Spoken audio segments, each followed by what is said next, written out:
Without further delay, it's my pleasure to first introduce the Director of American Studies at Leipzig University, Professor Crister Garrett. As an expert on German politics and an American himself, Crister is uniquely qualified to assess the past 25 years for a U.S. audience.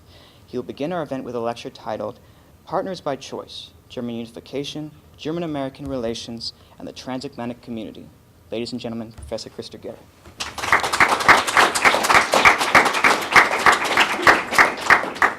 Thank you very much, Steve, for that kind introduction. So I thought I would start by looking at really this relationship of 25 years and thinking about my title, Partners by Choice. And really this unique German-American relations we have developed after a quarter century, that this involves an international politics choice. We tend to think international politics sometimes is there's large countries that do as they want and small countries that do as they must, as it's been said very often. And that much of international politics is sort of deterministic, but it's not. And if we look at German unification and the story of German-American relations, it's really shaped by brave choices and important choices, and choices that have shaped the international system. One of the best scholars or students of German unification and German politics, an English gentleman by the name of Timothy Garton Ash, a professor at Oxford, wrote a piece in the New York Review of Books 2 years ago called The New German Question. For many of you, this will seem ancient history, but much of the 20th century was shaped by the notion of the German question. What was Germany's role in transatlantic politics? Germany's role in international politics? And Timothy Garton Ash concluded in his piece in the New York Review of Books that Germany has become a successfully unified country, a liberal, capitalist society, stable, even boring. And that's a compliment, a good, boring Germany in the middle of a unifying Europe and a unifying international, or at least transatlantic community at the heart of Europe. And with that, it seemed that we had answered the quip from Henry Kissinger, the remark that, as he said many years ago, poor Germany, too big for Europe, but too small to be a global power.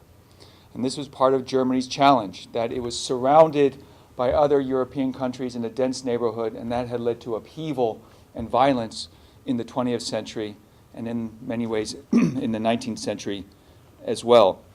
How far we have come in terms of international politics was captured in a moment 4 years ago in Berlin when Poland's foreign minister, a country that has suffered many times over from geopolitics in Europe and been erased from the map of Europe many times because of European geopolitics.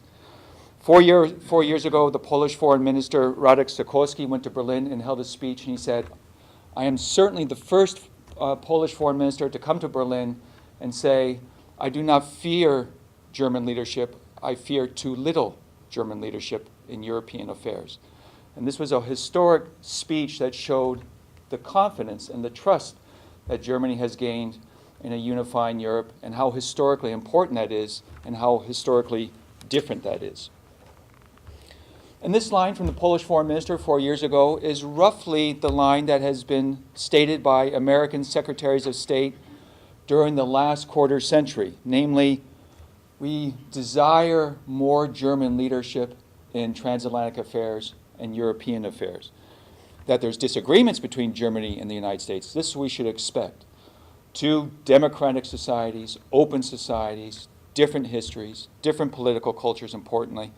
Of course they're going to have differences. That should not be the surprise.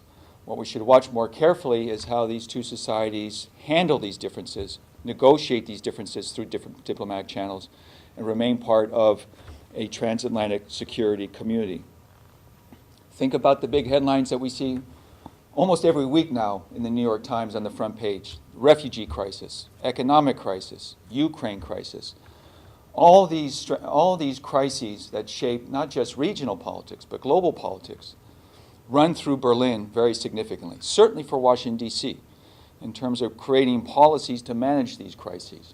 So we see how important the German-American relationship is and how America chooses to see Germany as an essential partner in trying to manage these crises.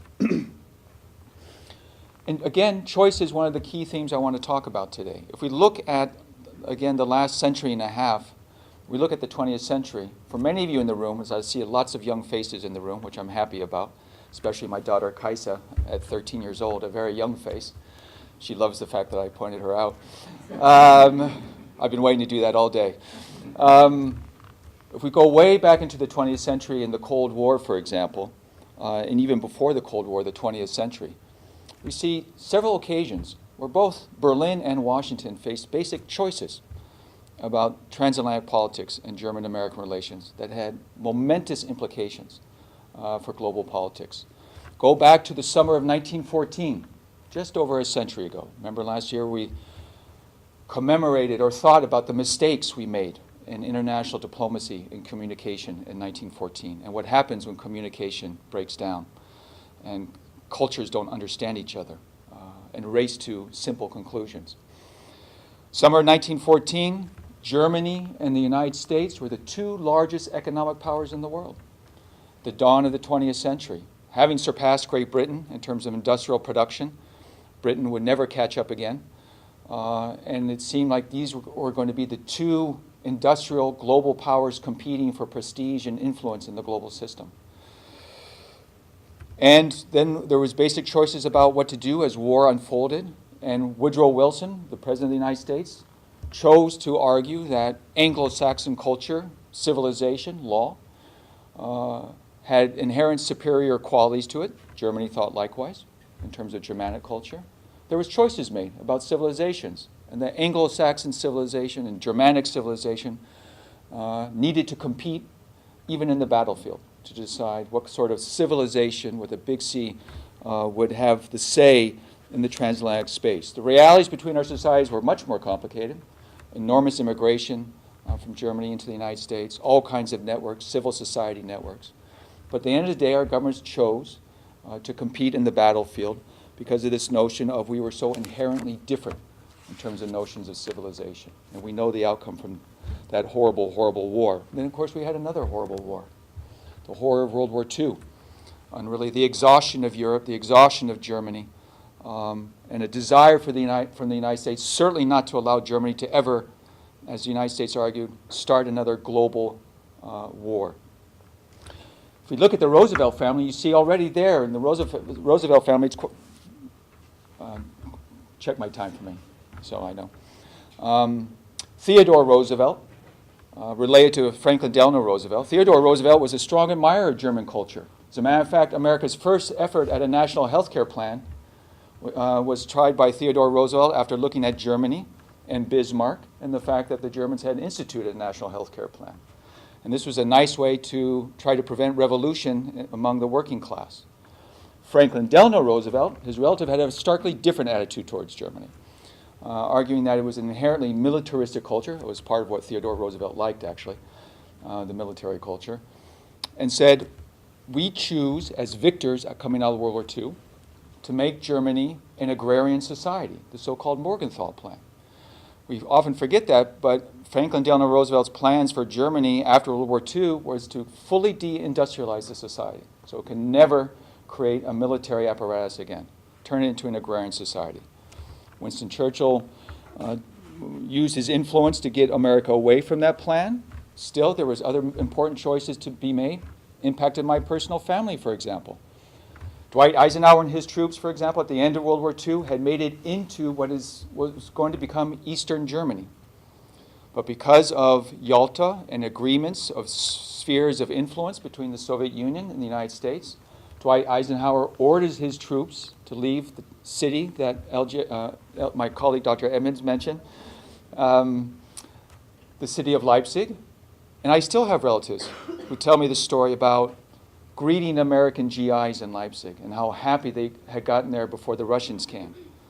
And they remember exactly the day when the Americans left because that was the political agreement they wanted. And Eisenhower didn't want to provoke the Soviets and watching the Russians come in. That was a choice about geopolitical borders and global peace, and that settled much of the geography for Europe for the next 45 years until the conclusion of the Cold War. And with the conclusion of the Cold War, we faced another choice. What to do with Germany? Many in Europe were nervous about German unification. German scholars will tell you about that. The French were deeply nervous. We have the euro as a way to try to check German power. America is in NATO, and NATO is around because many in Europe wanted NATO to help bind German power. So choices were made, but the most important choice by the United States was to, if you will, allow German unification to take place. Theoretically, the U.S. could have said, too dangerous. Provokes the Soviets too much. The Soviets were not excited about German unification. The French were not excited about German unification. The Poles were uncertain. And the British were clearly against it, at least in the government of Margaret Thatcher. And so the United States said, 5 more minutes, thank you. What belongs together should come together. And this was in many ways the line that Woodrow Wilson had used after World War I in terms of German national identity, the national identities throughout Europe. And so the United States decided to work for German unification because they saw that in Germany's interests, Europe's interests, and America's interests in terms of international stability. And out of this came the 2+4 treaty, the 2 standing for East Germany and West Germany, the 4 standing for the 4 occupying powers. And you see how important language and images are. At first, there was a discussion about calling the treaty that unifies Germany the 4+2 treaty. In other words, the 4 occupying powers would determine the fate of the 2 former Germanys.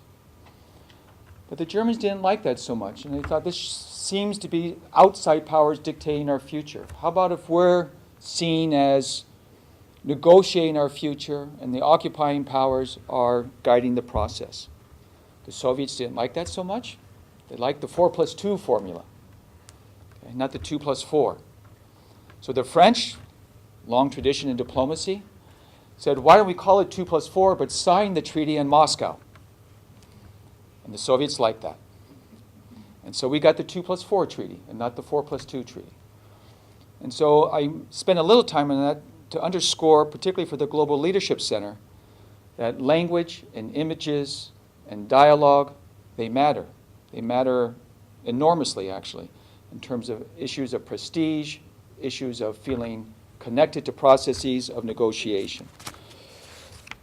Okay, I'm going to skip a part about where we are in many ways in terms of contemporary German-American relations. What I would say is, and we should talk about that openly, if you have a healthy, strong leadership, it can stand the test of critique or open debate.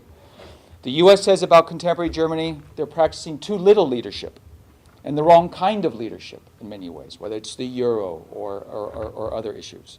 Germany comes back and says to the United States, America, you're too militaristic. You're too unilateral in your decisions. We have different cultures of thinking about security. And yet, at the same time, we're core members of a transatlantic alliance.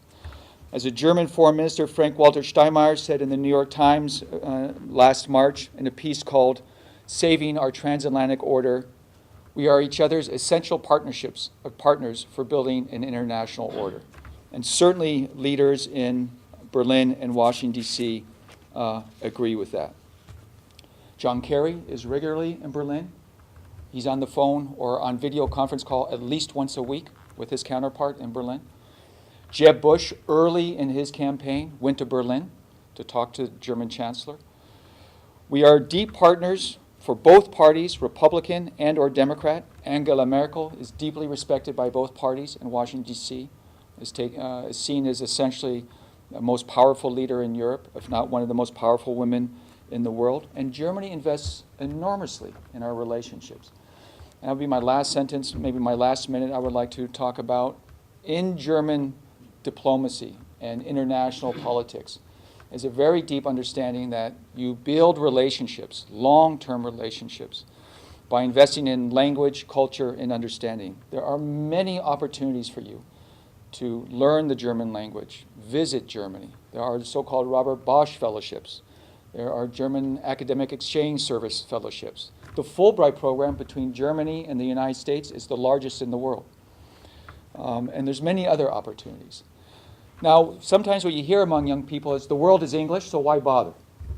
And you can take that argument seriously and say, indeed, English is used for much of the world's business. And can you do business in English and succeed? Yes, you can. But if you ask me, are you less effective? Are you less sophisticated? Are you less of an analyst? Are you less able to read and understand counterparts by just using English? And the answer is yes, you are. And that's also an honest answer. I would say you only need English to know how many troops another country has. But you need to know that other society's language and culture to understand when they will put those troops in harm's way and why. The deeper analysts. And if you want to be sophisticated global leaders who can make a real difference by understanding other societies, you need to learn language, you need to learn culture, and that will make you a true global leader. Thank you very much for your time.